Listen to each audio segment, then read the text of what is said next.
On sait toutes et tous que le prophète Mohammed alayhi salatu wassalam nous a laissé comme héritage scientifique ses paroles.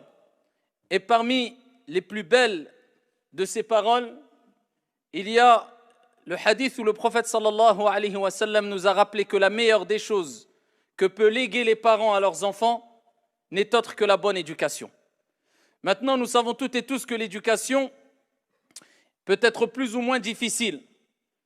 C'est une éducation qu'il faut quelquefois contextualiser, c'est quelquefois du cas par cas, mais notre Seigneur Tabaraka wa Ta'ala nous a laissé les grandes lignes, une sorte de feuille de route, afin de pouvoir communiquer de la meilleure des manières avec nos enfants, car il n'y a pas d'éducation sans communication, il n'y a pas de relation stable sans communication, il n'y a pas de bonne entente sans communication, il n'y a pas de stabilité sans communication, il a akhiri.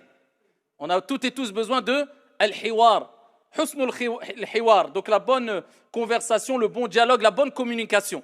Maintenant, ayyuhal musalloun, il faut savoir qu'il y a une manière de communiquer pour pouvoir éduquer, de manière générale, et particulièrement nos enfants.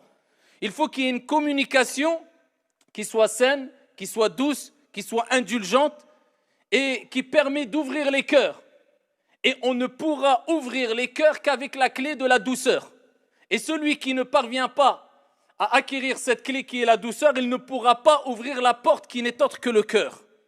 Et voilà pourquoi Allah Jalla wa Ala nous a laissé, comme je vous ai dit, quelque part une sorte de feuille de route, des grandes lignes, des recommandations à travers la conversation qu'a eue Luqman avec son propre fils, son enfant.